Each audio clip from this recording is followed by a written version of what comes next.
bandeko ya minene ebimi toutaki kolanda awa na bilili ekomaki viral epai wapi mwasi ya comédienne Songolo après kobana na bango 5 jours seulement mwasi autaki bongo kokufa mwasi wana akufi na liwa normal te pare ba sacrifier nani a sacrifier bazalaki na ki concubinage pendant ba temps ebele akufa kite après mariage kaka boye akufi nani nde abomaki ye nani oyo abomaki mwasi wana epesi pasi ya kosakana te bandeko eske boyebi tina nini groupe évangéliste epanzanaki balobi na monde ya théâtre kisi degré za kuna okondima te groupe évangéliste epanzanaki pona kisi ekotaki na kati nani nde abandaki kisi wana kisi ebandaki ndenge nini yango tokosola yango lelo awa. Est-ce que le monde théâtral qui se fait ça? Ezanga.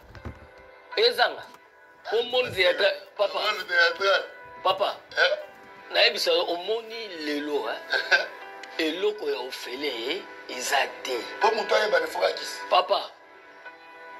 Soki groupe évangélique yaga epanzana pona makambo kindoki. Groupe évangélique. Oyeba ke groupe ane panzana po bato bakufa brusquement. Jo babenga le sang de Jésus. Akufa avant. Akufa brusque hein.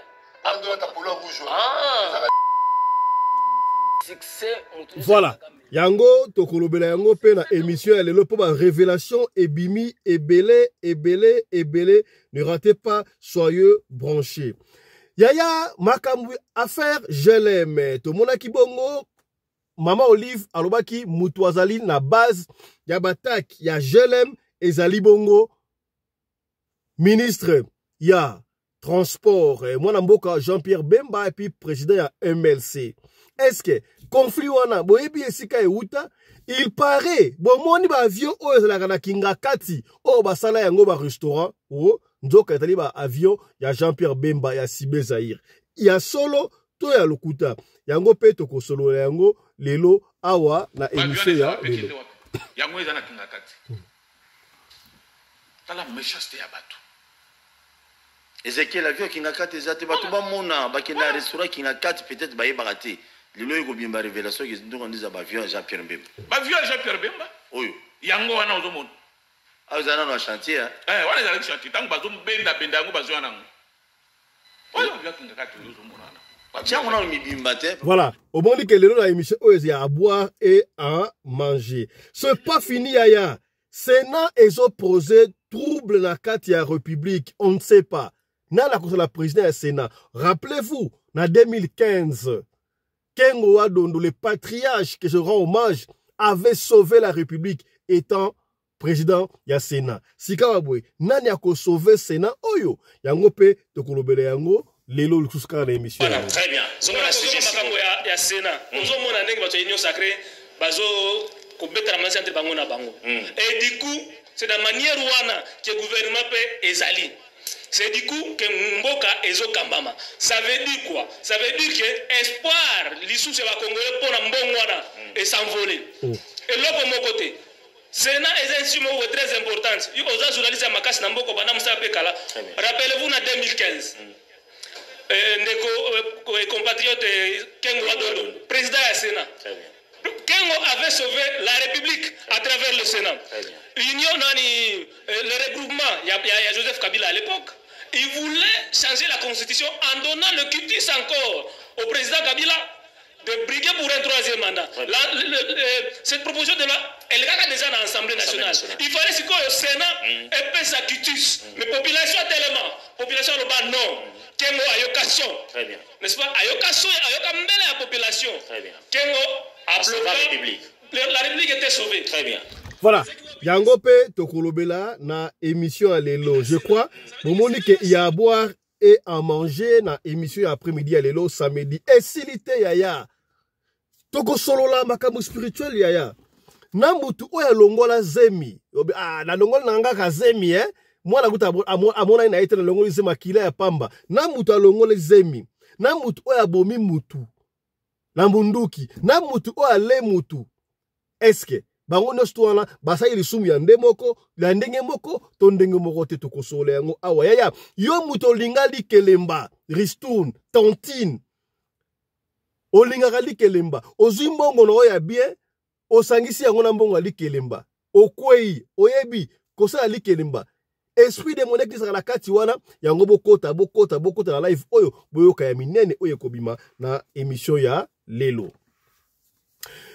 Mbote na bino bandeko balandi ya radio lokoye télévision bisika nyos tu bozwami. Merci na confiance pe fidélité bo pesaka na programme oyo radio lokole masolo epai wapi tokuta na kapo na ko solo la ko beta masolo ya makambo zali koleka bongo na communauté na biso africaine en général mingi ya biso batu ya mangala kombo na ngai Fiston Pelende tata ya Sedeke obo mesano ya to koyebisa yo otala biso sayi na ba province nyonso ya RD Congo na Ituri na Bunia na Nord Kivu na Sud Kivu na partout na Kamfufu na Angola partout esika bozali na Suède na Venezuela na Canada na Allemagne partout émission yango ebandi live na biso ebandi bokota partager tous on a besoin au comme 40 000 abonnés papa tuna mama tuna papa tuna ya mwasi ya mobali est-ce que bio aussi on s'abonne déjà na radio lokole télévision aussi on s'abonne déjà pas ya papa ya Sedek soko s'abonne merci mi continue ko partager kasi soki mbali bosi on s'abonne ko bosana te ko fina bongo cloche ya notification pour na orataka ba programme na biso ata soki mu Kiete, yaya, tu es qu'on rappelle que anti-poison ezali. Racheter les temps car les jours sont mauvais. Ba politicien ndenge bazoko zwa anti-poison na okondimate da eza normal pour na bango. Biso batu ya pambala o biso batu oyo to na prompte ya okoye bate. Obate bango basa ba politicien bazwa po bango na bango kuna ekobeba. Yebongo yo yaya. Est-ce que oza sûr que camarade ozakane wa lingaka yo lingaka na bolinga solo. Est-ce que camarade wana alinga na bolinga solo? Moi si na ya ndaku oza soka lingo bolinga solo ayaki na profiter est-ce que moi si na yo abali ko balibanda te mobala balibanda te est-ce que mbanda wana aso linga sala o mabete okoyeba ndenge nini yaya benga biso to tso en contact na bandeko ya anti-poison soki ba raté yo eko kende pa mwana kozanga te la bondeli yo ya benga biso to tso en contact na bandeko anti-poison parce que on ne sait pas racheter le temps car les jours sont mauvais.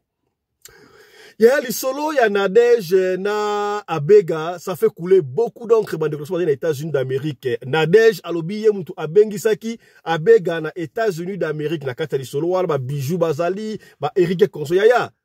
Biso te kaka likto imoko te. Abega alobi azali koya kosala droit de réponse à kopanzande kopanza. Ne ratez pas émission alobi oyo live na Abega akopesa le point sur les i. So ki na notali solo ya Nadège na Abega te ke na lombango. Po émission peso ke ne mbango ke na mokota kuna talaka déjà pour comprendre pour la deuxième partie to ya Abega live na Abega oko comprendre makamebele. To ya live Abega apanzinde kopanza. To koyeba sikoyo nani nde abengisaki muninga na Amerique. Tina nini libala ya Abega na Nadège ekufaki. Kweba yango makamba politique ekoti na kati nzoka nde ba Nadège basali famille ya babobutiste ale akalawana siko Abega pe batu ya Kabila donc y a boire et à manger ba fanda ba rono surtout na limité côté à président Félix Tshisekedi on sentir donc il pona ngi obungate pour bungate landaka déjà émission numéro 1 ya Abega na Nadège voilà. Il y a tel que vous l'avez remarqué, na sommaire, il y a à boire et à manger, ma kamwe belé à kosolo, zali wala to kosolo, ma kemuke pour le week-end, et ça week-end, alors, émission à Tongo, c'est déjà très bien, zali deuxième émission live, pour na, to tika la opétant, aux alabongo, na week-end. Toke de malamoko, na conflit, oh, ya Jelem, conflit à Jelem, boyebi yango, e bandi leloti. E bandi mwakala, ba liboso, tangu ministre Jean-Pierre Bemba, président à l'époque, qui ministre de la Défense, n'est-ce pas, à l'époque, oyo atinda ka pesa ka mitindo wa buka bongo miri ya Jelem. Maman Olive alobaki yango tout ok, alors ba buka mirwana pona ba track ele kaka ekende sika yotonga ndaku na ekaka ba koto kuna edo pesa biso mutu koto. Sili wa attaque ko salama. Maman Olive alobi pe que Jean-Pierre Bemba azalaki na base tango. Kasi bisno boyebi ke biso fuina ka to kedra ko luka vérité pour na ko la information. Yo kasi ko révélation oyo bino bondo kisha boyebi te. Ndoka affaire moko caché wana yaya. Soki ba les femmes ba le ba bunda banzete nde monaka pasi bamakemba nde bukanaka. Il paraît ba avion oyo ezalaka bongo na kinga kati kisika kitoko siti ya kitoko oyo ezopesa likunia ezopesa jalousie nzoka ba avion wana oyo ekoma restaurant na kati ezali ba avion ya Jean-Pierre Bemba ya Sibe Zaïre. Donc kanda wana conflit wana ya Jean-Pierre Bemba na famille Kabila eutaka wana. Oh, est-ce que ba avion wana oyo ekoma restaurant na kinga kati ezali ya Jean-Pierre Bemba to ezali yango soki na Jean-Pierre Bemba te Mama Olive to famille Kabila bazwa avion wana wapi? Tala kuntseki, tala kumamba. Suivez. Bavion ezawa pe kende wapi? Yango ezana kinga kati. Tala méchanceté ya bato. Ezekiel avion kinga kati ezate bato ba mona ba kenda restaurant kinga kati peut-être ba yebakate. Lilo yiko bimba révélation que ndongo ndiza bavion Jean-Pierre Bemba. Bavion Jean-Pierre Bemba? Oyo. Yango wana ozomona. Azana no chantier. Wana ezala chantier tango bazo benda yango bazo wana. Oyo avion kinga kati ozomona. Tiens, on a mis bimbaté, n'est commis tout le monde en côté, bande de ah, Ezekiel, ça la gentil, na Jean-Pierre Bemba, Rena Zolé là. Donc, bah, vieux, c'est un Bemba. Bah, vieux, nous au monde. Tout le monde, Olivier, qui va vieux, son bango. Ah bon? Tout le monde, communicateur, c'est pas vieux, et son bango. Oh là là. On te comprend? Donc, bah, vieux, nous sommes mis ça, tout le monde, c'est un Bemba. Mais ça, tout le monde, voilà, mis ça, tout pas, moi, c'est ça. Nous sommes Bemba. Bazoa pesa na aéroport boy. Mais bila motuna tambote Bemba zo funda zo lela ba avion na ye eskende wapi na zoa yango. Bo bana ko critiquer so que gouvernement congolais lobi que non ba futa Bemba pona ba avion na bo mituna ngate. Motuna ngate gouvernement zo futa ba avion na kende wapi na zoa yango. Ah bon? Bon. Voilà. Donc tina ozo mona bato ya FCC Mama Olivier Kabila bazo la pongite ko banga Bemba pona yango. Totinda rappel bato bon pour que dans le tourisme kuna na kinga pas que ba zi photo total ba numéro bato yo des méchants c'est tout mais biso to ko zong sa mabete kaka exemple on a Mama Olivier yebake Bemba benga ka petite sœur azo benga petite sœur mais na mutema yebeke ba vio to zwa mbongo na ba restaurant na kinga ka déjà ba vio mo na mobalo. Oh, c'est connu mais sur l'état peut ça rabino déjà dans l'état de mutofa réclamant sur la futa Djambé Mambo on est à avion. Donc c'est l'État qui peut réclamer à Kabila. C'est pour cela que Kabila soki afandiawa parce que Félix il fait un mouton malam. Là il faut tout le bango clair. Mouton malam par quoi? Par exemple le dossier soki Félix a le coup de battre. T'as un bango à l'État to dossier soki même pas gagner to futaye mais ba avion les ali biso l'État te les ali d'un individu songolo fulani mutazui et Kabila azu avion. Vous imaginez les conséquences. Tous en a posté exposé Kabila. Mais au moins, ma femme a calme, mais Bali a bon bango calme. Donc, c'est-à-dire Kabila m'a bébélé. Oh, mon frère. C'est ma cap. C'est Zandé, tout le monde. Yo évite que Chebea, n'a pas boumai. Nani? Chebea. Chebea. Mon adore de l'homme. Je me souviens encore, Nazalaga na photo, il y a. Non, Chebea. C'était lui, non? Oh, bah, nous on a limité. Ouais. C'était lui, avec sa femme. Voilà. Abouma yena chauffeur na yeti lelo. On a cimetière à Gombe. Donc j'ai ces archives. Bato FCC ba fanda. Non, chez BAT, je crois vient un journaliste. Oui. Ba cicatrice ma be Kabila ezana na mitu ya bato. Alors batika ko sala ba erreur wana. OK. Osomon. Donc tina oyo FCC ou Kabila bazo banga Bemba yango wana. Po basala Bemba mabe mingi. Ba biona er moko pe. Bemba ko kende kuna moni yango. Agoko tapé on a kinga kati. Bien sûr. Mais to lobité. Nzambe akota makambo. Ba vieux zalaki na aéroport. Soki amisa ranzaki na l'état et pesa que yango biso tozo landa l'état. Ici là déjà tondé. Non, dossier ça dit toujours bazo ko tenir ensemble jusqu'à présent. Oh boyo non, je voulais poser la question. Ba avion ou toujours mon ao ba la biso en régie. Est-ce que na moment wana selon bino bolobi Kabila zwa kango e ba notambola to e ba notambola sute. Oh, etambola tende ngeni. Etambola tende ngeni. Tango Bemba ke ba bloquer yango. Sauf que le bitolo ba étape eza ebele. Est-ce que le régime na ndenge zali? Ou ndenge salaka? Vous savez tango yaki awa régime fidèle oyebi bandako ya bato combien bazwa babotoli kaka mutu ndako bafandi wana kuta ezali tango fidèle mais tozoloba bavieux ezali tango ya Kabila awa kala te awa tango Bemba yei akei bakangi ye bavieux tikai na RVA na aéroport bazwi bavieux bakena ngo na kingakati osomo donc bato FCC batika koluba mingi soki balobi ke Bemba simba manduki Kabila pe simba manduki fo bato bayebi histoire pourquoi babenga Kabila kadogo oyoka ate balobi ke chute ya Kisangani ezali ye Kabila moto adirigaka yango et na bitumba na Kisangani bato bakufaka te donc c'est fofu ya baluka ba argument ya voilà je crois boyoki est-ce que bavion wana elobata confort nga nga tuni kuna Paul Tosua que sali en passant ezalaki kotambola tozalaki kokufa. Je me rappelle encore guerre moi kotaki na afde babare do avion moko ezwaka masasi kuna moi ebeba moi eta moi tozalaki ya Jean-Pierre Bemba tozalaki ya nani bon bazo récupérer pas gouvernement soki gouvernement futi bango mbongo bakolandela bavion wana na kinga kati to bakotika tala kunseki tala kumamba. Le Sénat pose problème. Tout le monde va désordre. Oh, ils ont ça na bongo na pays du peuple, ba partisan IDPS, ba na candidat na bango, ba ko soutenir bango, ko to balobino candidat à chef de l'État Ezali Samalu Konde, ancien premier ministre, Boaza Katangé, patati patata, Sénat eza organe on a ya basage.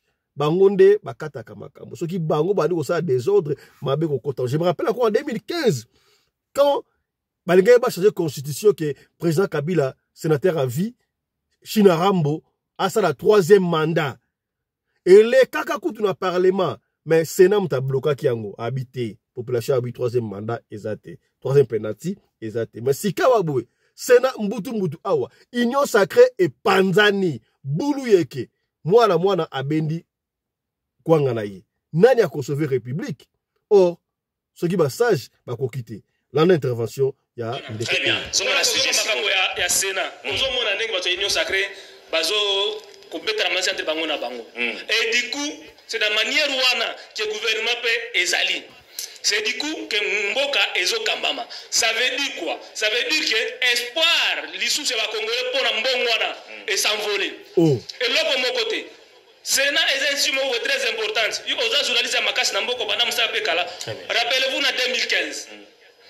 Nos compatriotes Kengo Adolo, président du Sénat. Kengo avait sauvé la République à travers le Sénat. Oui, oui. L'union, le regroupement, il y a Joseph Kabila à l'époque. Il voulait changer la constitution en donnant le quitus encore au président Kabila de briguer pour un 3e mandat. Cette proposition de loi, elle est déjà dans l'Assemblée nationale. Il fallait que le Sénat ait sa quitus. Mais la population tellement, population le bas non. Kengo ayokason. Très bien. N'est-ce pas? Ayokason, ayokambele la population. Très bien. Kengo a bloqué la République. La République était sauvée. Très bien.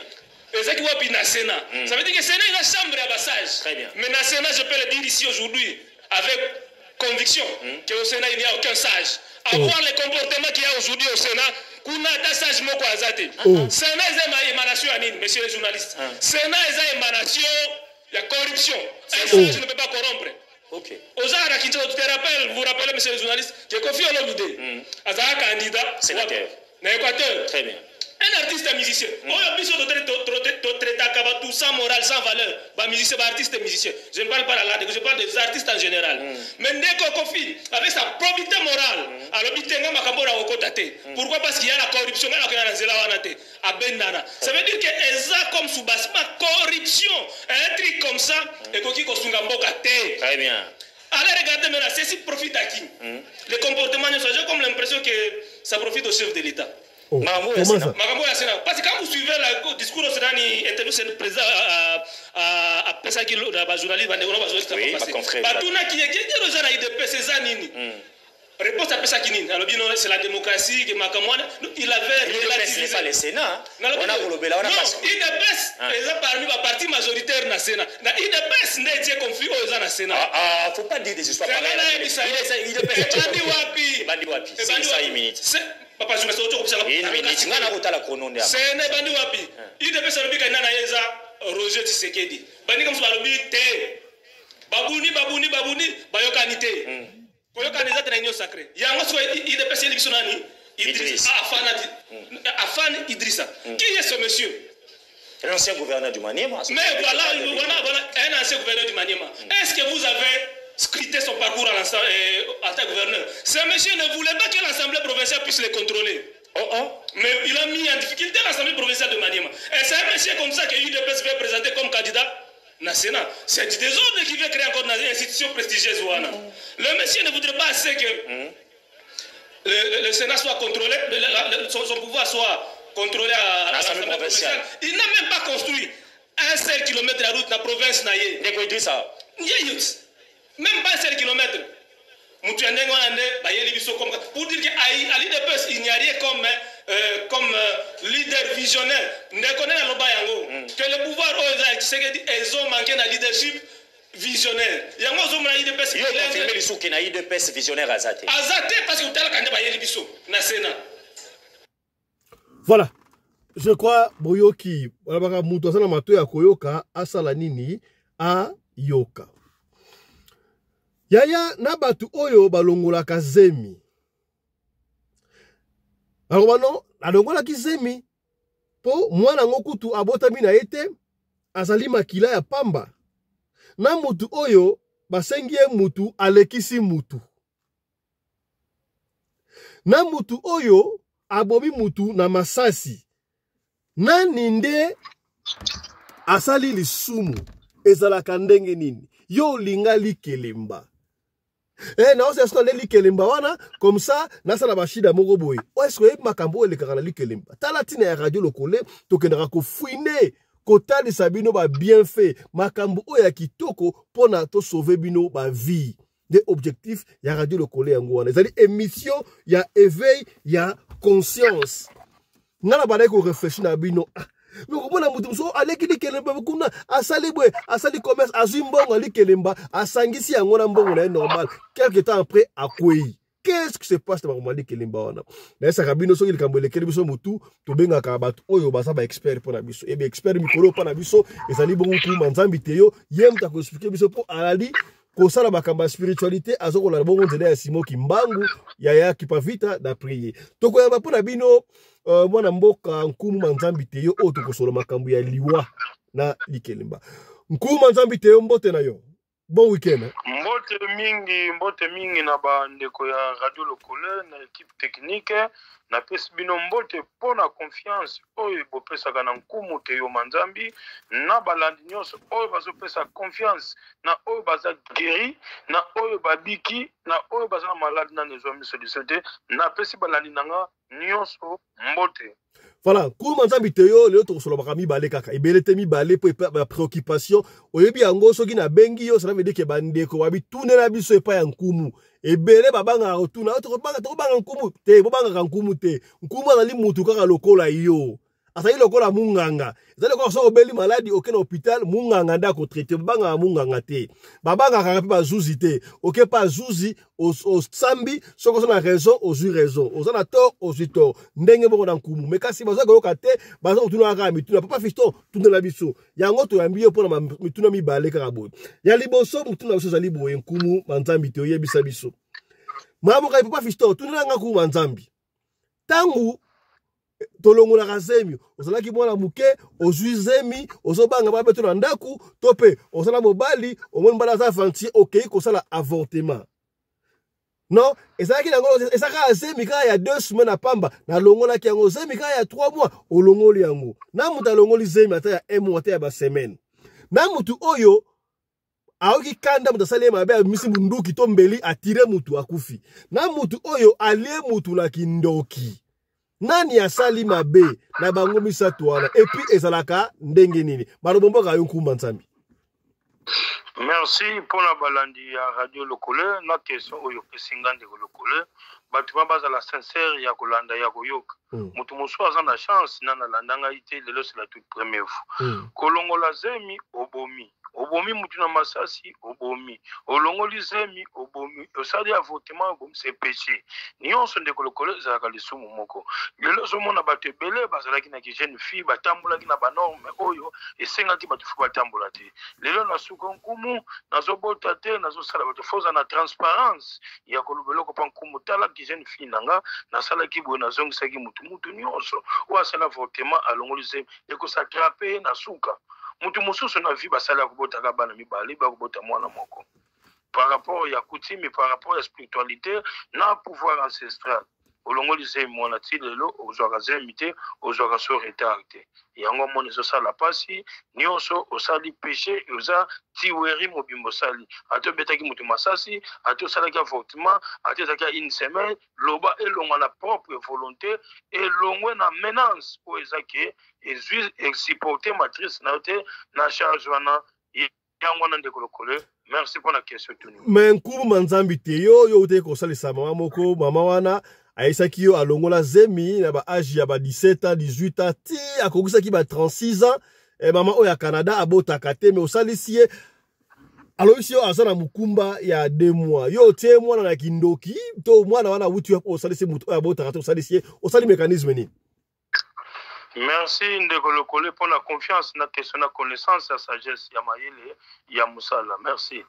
Mama wana azalaki na transparence ya koyebisa ngai nasalaki bona longolaka boye nasengi na bankumu oyo baza bakoko lelo soki nzambe oyo akeli biso soki azalaki na connaissance te bia koyoka mawa mbele biso no totikala sute nasalisi mwana ya butu be mwana kindoki azalaka te akobota kaka mwana oyo tata nzambe apesi connaissance ya kosala ya kosunga mutu kati na mayele oyo apesinga yango wana zemi tala combien de temps passé ake combien de bopito yango moni botika kokubanga nkumu aza simple mutu ndenge lokola azali ndenge nazali ndenge yopoza tuna ngai question ona ko répondre yango kosala filature ya connaissance ya koyeba likambo wana lelo bato bazoleka bazopesa témoignage nazongelaka bango chaque fois koyebisaka ndeko lokolo toyebani te mais aka dérangement ya bato par rapport oyo bazosa guérir na likambo na oyo bazolanda témoignage na mosala oyo nazosala ndeko lokolo aza wana yango wana napesi question mwana aza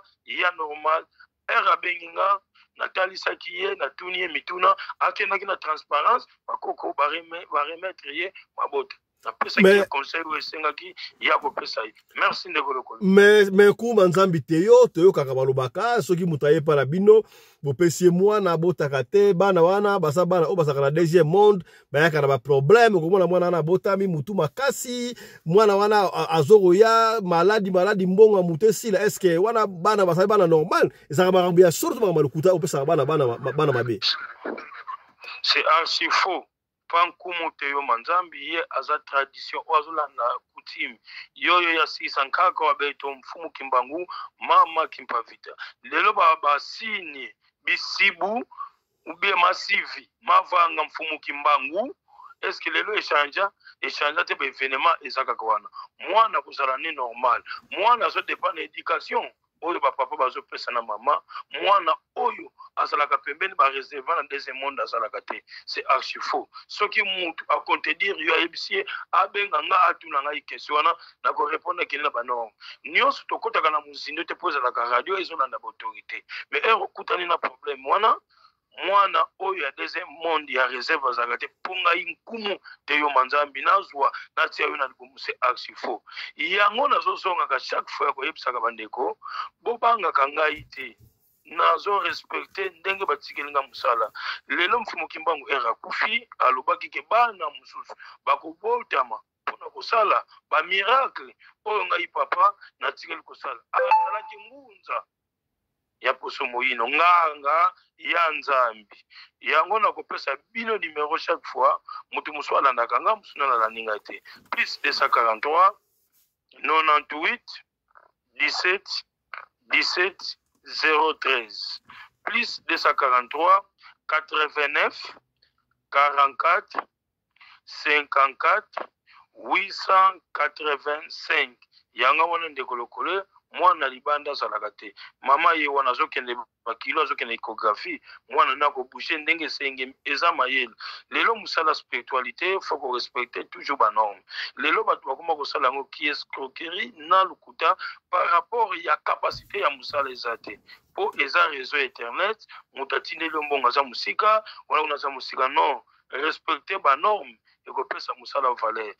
omoni oza limité nkumu te yo manzambi azali eloko nyonso ata bana oyo tobotaka soki oboti mwana ebi kokoma te bakoyekusa ye pa bamaîtresse oyo mpe baza na don ya koyekusa mwana akoma 1 akoma 2 ata article oyo na français c'est ça ndeko lokole par rapport ya baquestion na yo voilà un coup manzambi te yo mutono na biso ya mibale et puis asuka je crois likelemba affaire likelemba ristourne tontine est-ce que mbongo ya likelemba to likelemba wana ezalaka malamu kosala ngo to ezalaka mabe mbongo wana ezalaka malamu to ezalaka mabe est-ce que soki mutu ale likelemba asangisi mbongo na ya likelemba na mbongo na ya normal eloko nini ekomaka spirituellement?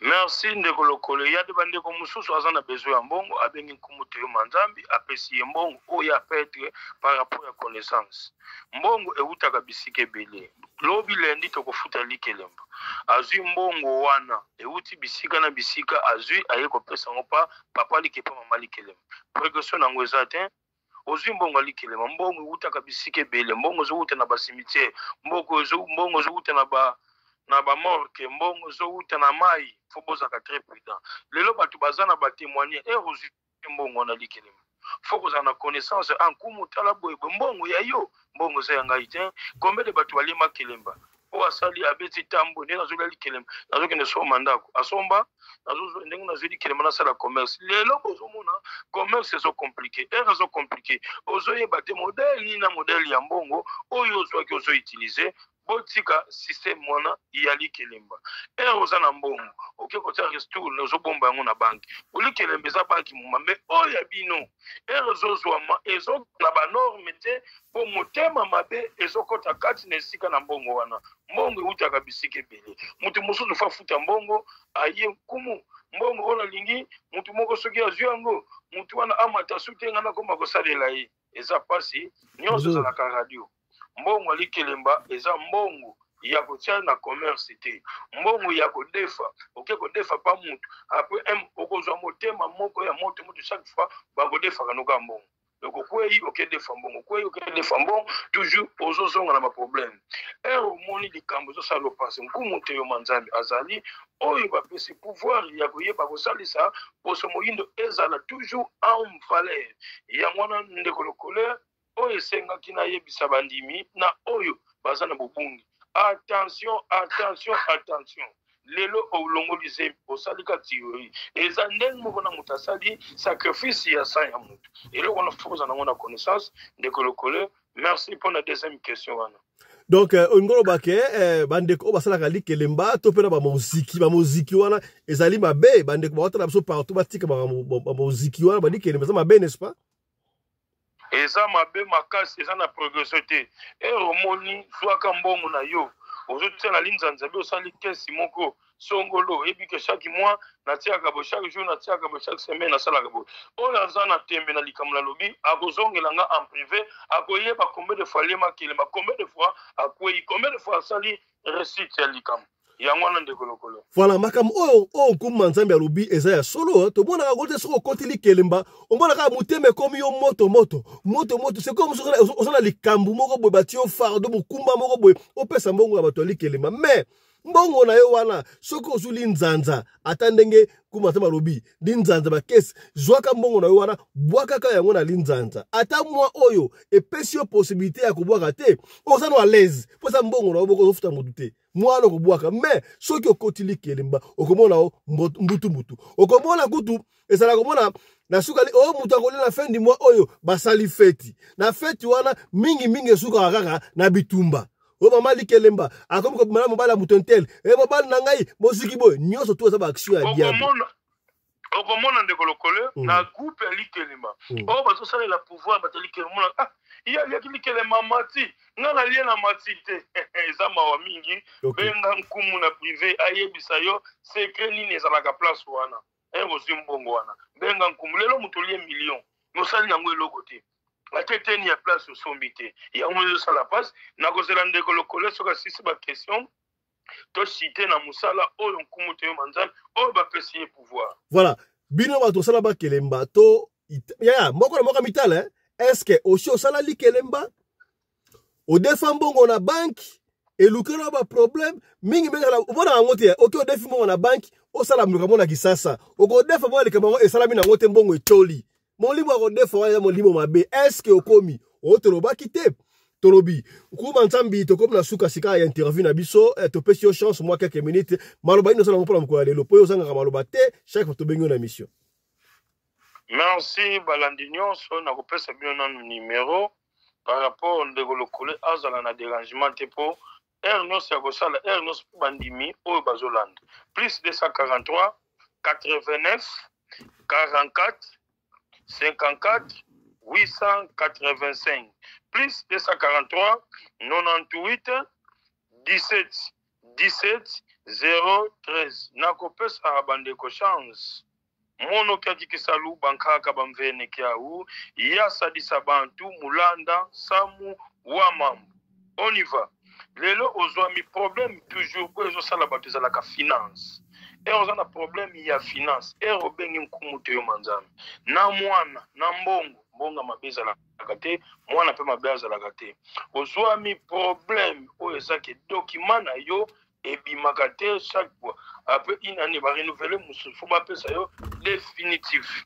eloko moko ebimi yo na nzoto oyo obotamaki nango te etambolaka ye na tolo ye na libumu eye na mokongo nakosalisa yo oza na problème ya vente biloko na yo soko sombo bimisi mbongo na mutoki biloko bana etekamaka te kumu te yo manzambe akosalela yo problème ya lupango babotoli yo po oza na difficulté bioza mobola bien mokonzi moko abotoli yo ake na yo na procès akosalela yo lupango no okozwa yango oza na problème ya mwana oyo abotama normal ekoma mwana difficulté ya koloba mwana bazwa makanisi bakimisa nakozongisa yo oza na problème ya type 1 type 2 type 3 oyo eza diabète oyo ezobebisa pancréas oza na problème ya prostate oyo eza eki okimaka opération na kolongola yango omoni ke opération sec 3 semaines 2 semaines 1 semaine 3 jours ke n'est pas médecin omona négatif oyo mosusu nkumu alobi te mpo naza en pleine mosala lelo eza demi journée samedi azana likambo esali esongolo mwasi azoderange oyo na ndako mwasi boyokani eza te mwana mutu makasi donc mwana aza na droit ya kosimbaka papa na nzoto te bi mama ekomaka deja mipepe mosusu ti okomona mwana azwi eloko atie yo par rapport bazo utilize mwana alandaka banorme ya baparent donc ozwami problème wana benga kumu teyo manzambe ozana besoin ya finance ya mbongo osala ba ONG osunga ba veuve babola nakosalela yo. Merci pour na balandi nyonso radio lokole na confiance oyo pesi soki bandimi batuni yo be bato bazana eloko elekeli bango benga. Merci pour na confiance nzambe soka kosunga omoni kumu na nzela ya radio lokole bomoni ba témoignage oyo sala oyo nazo sala oza pe na eloko okabeli radio wana po eluka ba matériel po ezalaka na capacité ya kozwanga na fleuve na village oyo navandi na Mongulungwana même village na Nkaka Wabeto Mwanda Wansemi na pesi bino mbote mfumu Kimbangu mama Kimpavita papa Nkanza Toma beno bawonso bankulu babeto. Merci. Yambo okende nkuma nzambi teyo. Je rappelle que nkuma nzambi teyo azalaka bongo na fin fond na village na Ngungulumwana. Mais radio lokole radio nabino tosalaka nyonso toke doko zoye kuna po ayi na biso mibomba mo bomba alakisaka biso nkuma nzambi teyo otolo belo awana na loba ngote na oyonga lelo bimaka ya prostate. Donc veut dire soki muta na prostate ndenge bakenda kosala opération akenda Afrique du Sud prostate akende poto prostate. Donc veut dire yo okosasa mutu prostate ata ekomi aigu okosasa mutu musika botabiki na prostate. Eloko wana mutu azwami nango bakende kotia mbeli te akozonga 3 jours azongi pa na yo apesi témoignage donc ozwami problème ya prostate eza egi na kolongola yango ozonga pa médecin négatif nango pesa so numéro pesa numéro nyonso omonaki ezalaki journée anniversaire nautaki bisika par rapport à la recherche au Monique, mais tout le monde a recherche, livre, il y a des savants. Donc, un coup, mon manzambi, un coup, mon bako, babagisi sous maïen. Aux hommes, problème, il y a prostate, et ça, et qui? Aucun des hôpitaux. Problème, il y a diabète type 1, type 2, type 3. Qu'on déplace, n'a que ça, 3 jours, sans pas médecin. Il y a un témoignage, na banza, et ça, radio. Bamisous, bazolo, témoignage, bamisous, bazo, bombe. Bolo baka po bande ko muso pe bazana difficulté bakutana batika ko kima nkumu pesa na numéro katika ngunza pesa numéro suka ngunza docteur en prédiction pesa numéro na yo pour na traitement ya prostate pesa numéro plus 243 98 17 17 013 plus 243 89 44 54 885 oyo alingi apanza sango na monde entier azwami problème ya prostate ya diabète moi ça zo déranger na kozongisa biloko nyonso na banor na kozongisa zonga pa médecin bakena sala visite ya makambo na prostate. Merci beaucoup. Diabète prostate musika te kumu te yo manzambi azal atoza na Belgique na France na Canada na Suisse na wapi na kosalisa yo par rapport ya faya mupepe soki mupepe comme eloka bisika eza elongo ke na mai. Merci. Merci beaucoup, Manzambi Teyo. Mesdames, messieurs, je crois nous allons passer à autre chose maintenant. Maintenant, on me fait signe, batterie na biso, vraiment, comme awa lobat, je ne sais pas qu'est-ce qu'on va faire là, mais on va essayer, on me fait signe, tout ce qui est aussi kaboué, autant la témoignage, Yandeko a expliqué, ancien magicien, qui si moque comme un théâtre qu'on dit maté, ndenge ndeko aote kokufa la moi si awa qu'est-ce qui s'était passé bandeko théâtre comme na kisi koleka batu normal écoute groupe évangéliste évangélique hein ba gabi ba on so tuana ba kufa panzana ndenge nini parce qu'il y a eu de morts subites ya groupe wana et panzana na koloba mingi te na kotika la yo moko olanda témoignage ya témoignage ndeko oyo peut-être eko édifier yo na makambu oyo ndeko akoloba awa. Voilà. Suivez. Voilà. Voilà. Voilà. Na komi monisa po iloko mo bato babetelanga maboko. Papa ya makambo soni koloba boizaka soni na nzoto. Effectivement. Ozokundima oyo ka soni mais po komo moko ya Yesu Kristo yemata.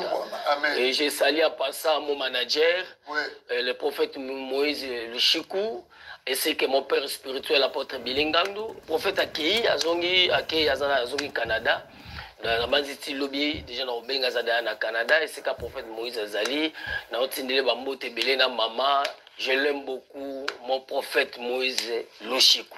Merci beaucoup à vous, apôtre Catherine Santos, na Winnipeg, na Canada. Nzamba pa bolo pe makasi. Amen. Pasteur Bolo Alpha. Eloko iza ko tungisa biso makasi. Ndeko moko ya mwasi bali kaka na semaine na mariage akufi. Koski bota mutabali eza artiste comédien. Sacrifice pendant les mariages existant. Mutabali akufa avant. Saka sepe na libala. Famille Andengeni. Peut-être famille, bah, c'est pas là qu'il a libala ou bien comment? Non, mariage, ça l'est mis en bonne uniforme quand il est à la carte. Et c'est d'autres, ni de noces, madame tout. Parce que si moi, ça c'est mobile, je m'en suis dit, dans la flat, au bac de l'Ouganda, aussi, quand on fout là. Mobile a bimi, alors que moi, ça koufi. Mobile a bimi, à côté moi, ça koufi. Mobile a bimi, c'est que moi, c'est la flat, bon, qui est dans la non, bon, pour qu'on entend ça, tu refous là. Oh, le solo, nazo, quand moi, c'est mon quoi, balaki, na, moutou, à théâtre, boy. Voilà. Petit moko, boy, à Zaka Souzi, à musicien, moko, à Congo. Musicien, moko, Fabregas. Petit, on va Zaka Souzi, na, de va comparer, à Kaina Souzi. Kazaza, moi, na, ya Kalunga, à ça, théâtre, pas Kalunga, petit, est-ce que le monde théâtral qui s'y fait ça? Ezanga. Au monde théâtral, papa. Papa. Naebisa omoni lelo hein. Eloko ya ofele ezate. Comme toi eba ne fera kisi. Papa. Ce groupe évangélique, il y a un panzana pour la Makamakinoki. Groupe évangélique. On a un groupe de panzana pour Batouba brusquement. Joe Babenga le sang de Jésus. Akoufa avant. Akoufa brusque, hein? Oui, c'est faux affaire Gabi. Akoufa brusque, hein? Le roi a fait un panza groupe évangélique. Ils ont un impact, ma casse. Papa, oui, bien. Moutounio soya kana kata mouvement dans les locaux naï. Ozo kana biso papa. Succès moutounio salingaka méritant. Oh, succès tant ozo lingo méritant. So que za nzambe te za diable za na ba condition. Succès. Oui, même ceux qui succès pas nzambe za na condition nzambe. Nzamba condition na rapé mwana naï. Quand nzambe ka. Te za ba condition ba principe oyo ba otambola na nzambe. Ozo mona, mais succès terrestre. Papa, son luki succès terrestre, prépare-toi na makamuni so okuta na nango na liboso. Ezala ba succès mususu. Mukolo bora matisa yo. Hollandais. Mukolo bora linga matisa yo, afula yo. Yé peut ça la condition. Condition de perquiter pas na haute. C'est ça. Une fois, ngai fallait na zo grimoire magique. Faut na zo grimoire magique. Balobina bimana fimoko ya kufa ya 21 ans mais face à la vierge. Oh. Kufa 21 ans mais à la vierge. Na bimana ye pour ba pesa na grimoire magique. Tout à coup garçon moko ayepe pananga azala posa na pesa e biloko. Nazui condition nanga na latisi ngo garçon. Jésus Christ. Oui. Ngana ngina zo grimoire magique. Tout en coup mutu mo bimeli nga pe boabi no nga pe na posa okotsa nga na kata ba plan. Mbala moko na bulenga bia nazui condition nga na pesi. Loba papa. Na ebisie biloko na ngina pesa yo faut au passer rapport. O memelanga sema sa rapport moko o passer na film moko za vierge ya okufa. Ah, na roye bandege nini? Nazui miroir magique, nazui kitalatala. Na pesi. Pourquoi kitalatala? Pour sungaye na condition tango tokena na ba morgue. Tato okota na ba morgue. Bisika nini o ke ne kuta pozwa mutu. Ozwaka kitatalo tche, nde kitatalo l'action que fait à vierge, azabo on passer rapport na. Et garçon appelé, c'est 3 jours. Ngapé ça qui na 3 jours, ngapé la PC 3 jours. Ailanga sema swana. Obi ke Joana ilanga sema swana, mais moi azo sema swana, ya zo biloko na te, moto e boucha. Là. Ah mais oui. Oh, pour nini? Pour la sima mukolo ba ke Alpha Zabola singa ngai nasala rapport na moto kufa. Siko ya ki ko lukango po asala nini? Azo succès. Azo succès le kabawanda. Azo oui, akoma na succès. Azaki muta théâtre be muta ba. Non, azaki muta ba action ba musique, ba petit ba bisoka quartier ba beta ba biloko, ba jo balinga yi toujours ba loenge, oni ba sirona ba jazz pile. Jazz pile voilà. Sonta ku ba rapper ba simara même ba biloko wana. Même rap. Et quand tu as à l'époque. Oui, oui. Et ça dit rap. Ba groupe folklore bambunda tudu. Ba simba ba biloko. Biso ki na ba petit ba simba ba biloko wana. Bon monde à théâtre papa. Théâtre yana ki ndoki makasi. Baebi. Bata théâtre bana ki ndoki makasi baebi. Petit osoki azala ba condition na yete. So akota ki bikota kota te. Ah loba bomi mumina pona landa papa ya mwana mwasi aloba apese la ndenge mwana akufaki oui oui et na utolanda interview na ye azopese la ndenge mwana akufi bakutie manzaka to bake babi même commandant à la police alobi ke mwana mwasi wana babomaki mais spirituellement ou bien c'est que basenga ki mutu ah papa na loba boyi ba finga nga pamba. Deuxième monde des arana posa ya être cher. Cher, loko eza ya yo apozo. Voilà. Soka zwa ki na moment wana te, azela ki na moment o bala ye. Nde ba on basala ki li bala. O bali mwasi na yo okomsko na droit na ye. O me mwasa makangu pona olia eza pasi. Po oza na droit na ye te. banoko bazwe le côté, batata bazwe le côté. Alors dans le temps où PC le côté, moi sur babali, mobali a une facilité au bomae. Pour Azad déjà na alliance, azo porté déjà le nom ya mobali. A comme nous l'a bien prévenu. Mais oui. A ko cheveux pour mutuana déjà bino si bo PC, bozo ka bo tekeli mutunae. Oh, wana déjà spirituellement à sali alliance na ba démon nyoso ya famille akomi na azu tawana azu penda principe wana azu autorité wana awosala onyo sana oposa mais eloko ezoka musa vraiment pasteur Alpha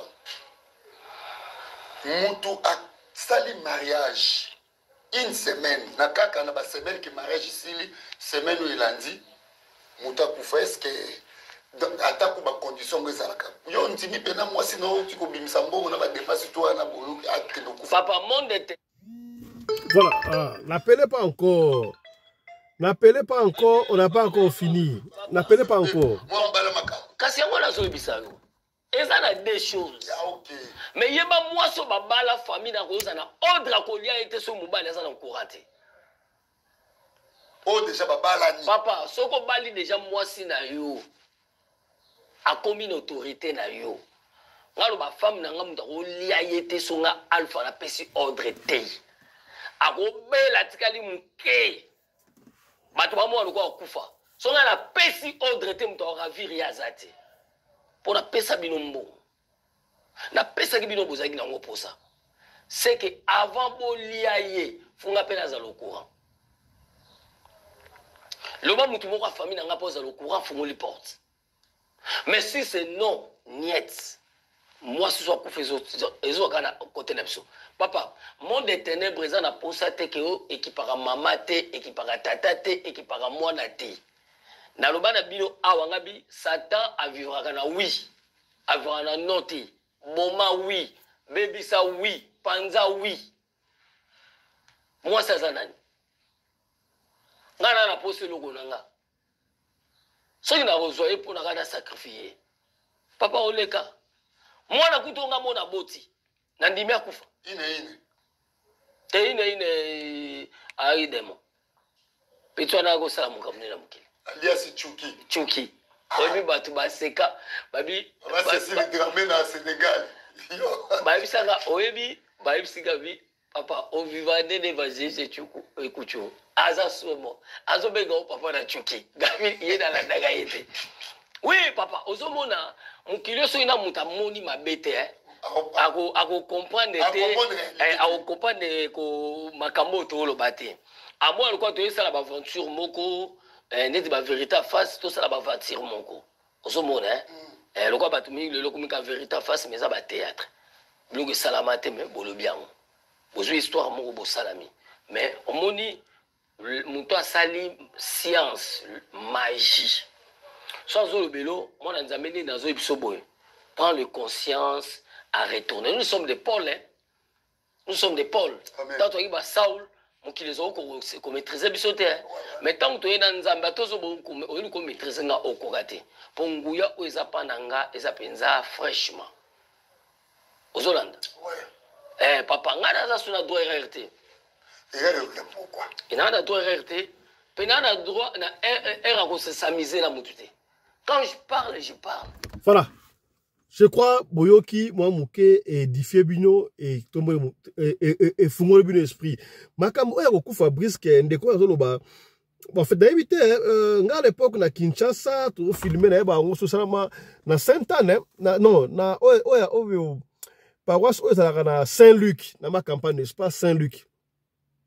Na gena ko film mariage mon à Saint-Luc, na film mariage à Saint-Luc et puis tango ici les fêtes tango ça moni côté oyo ba tourna film à la vie est belle hein et ça na ma campagne non na bar wana côté wana filmaka to sali mariage l'église na filmer quand des à nuit de noces ba kei wana bon filmaka na bon ba kena sur 3 heures sur 4 ba nuit de noces bon biso po ba fête ka tongo au fait ka tongo sakaka na tongo na 6 heures na kei na komika na ndako bona kiti ba caméra na ina se reposer mutu ya benga yaka ko filmer sous no moi si akufi nini ba kene na nous de non sikaka boye na nuit des noces tant nuit des noces sili ba pe ba beta balali moi ça la mka souté akufi wana pe ki spirituel tala kuntseki tala kumamba na yebite ce qui mutu kaka kufi et ça a un problème. Je ne dis pas que au bout de Kalobi et ça le kota na liko kota na ba polémique qui ont été au bengi c'est pas fisto comme ça la commentaire te concernant ouais ça koloba et ça là qui a yango wana kaka. Donc il y a ancien magicien Oyo Bakoloba. Je profite de l'occasion pour présenter nos condoléances au nom de toute l'équipe de la radio Loco Télévision à la famille de l'illustre disparu. Ça fait mal et puis alors de la même occasion nous profitons aussi pour présenter nos condoléances à la famille de Delta Force au moko ya généraux. Il y a papa Labiso Kimbante qui a lobé que ça lui a pas ça mon vieux papa a lobé au moni donc moko ya généraux là yo accueilli Delta Force. Nous compatissons avec vous papa Alobé dans Londres Sikozali tout cela qui te présente ma condoléances et puis à la famille de Delta Force depuis Kinshasa, force à vous, nous sommes de cœur avec vous dans Radio Lokole Télévision. Voilà pour na mokolo lelo à samedi to suki awa soki masolo lelo intéressé yo merci ka so peut intéressé yo te yebaka ko partager peut-être ko sungande ko moko songolo et sika moko pakala. Comme je l'ai dit au début de cette émission, mesdames et messieurs, qu'on raté rendez-vous te oh il y a grande émission ezali bongo lobby et pas wapi di solo autre beta qui a Nadej na Abega et consort wa bijou bazali un certain Georges à côté nakati Georges burundais congolais abala mais rabimala moi si abatu na DG consort tout ba vérité wana tout ba bongo Abega soka kolinga ko les cadeaux partagés ce côté qui émission première partie qui est dans le mbango côté déjà première partie titre ali moi si Nadej abengisi mobile na Abega na États-Unis to koyeba vérité entre Abega na Nadej na ninde abengisaki mutu na États-Unis to na tindaki mutu na États-Unis. Est-ce que Abega atali gigolo ya solo? Est-ce que Abega bo pikiliki ba kundu banzoto na ezaki ya solo? Est-ce que Abega abana ko tala ba film abe na ba laptop iPad abana to koyeba yango yemoko ako expliquer biso bebe ke awa la ka santa buto tout na ka ba question nyoso tout sorto zoyer une question boka ndenge akoloba yom totala biso ya soki olingo o pesa biso liso na yo benga biso soki osi biso te tikela biso audio ya liso na yo tokobeta lisolo kaka ndenge to beta yango soko lingi totanga kombo tokotanga kombo soki po boy totanga kombo te tokotanga kombo te biso fonctionnaka ndenge wana tokoloba boye bama solo o tobetaka awa to inventaka yango te ça ba histoire vrai o binomoko boyela rabiso to ki ba biso za ba théâtre c'est constitué ça dit théâtre fiction parce qu'il y a ko beta biso za ba histoire vrai.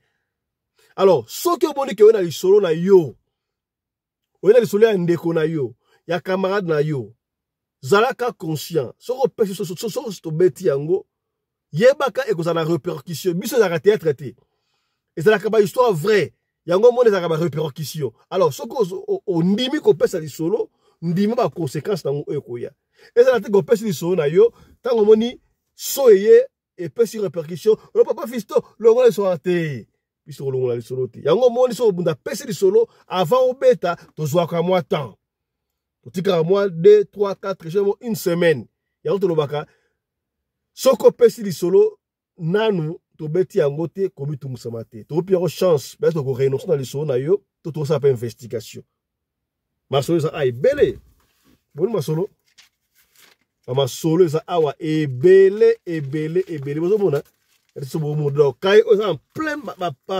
masolo etondi awa ya kusakana te etondi awa masolo so bozo mona yango mais to pesa ta soki esto beti li solo oye to longola yango gratuitement te to charger ba frais pour la longola émission et ba frais wana ezalaka moindre te yango to soloba ce que repesa li solo te otiki mais ce que pesi li solo soki to beti yango pona ko longola yango esingaka ba frais wana ezalaka moindre te o to lobaki te to lobi o to longola émission to pesa yo frais pona ko longola émission ezali frais boye pona to comme étape wana te avant pesa li solo yomoko il faut tala le pour et le contre pour awa ezalaka ba histoire vrai pembe na pembe litonga ya karate marakuja ya kate, avocat to liaka te, manga musika, awa solo na solo. Est-ce que komi?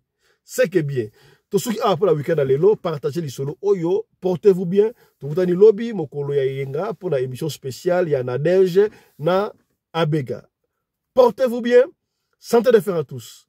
Chap chap. Et tchara.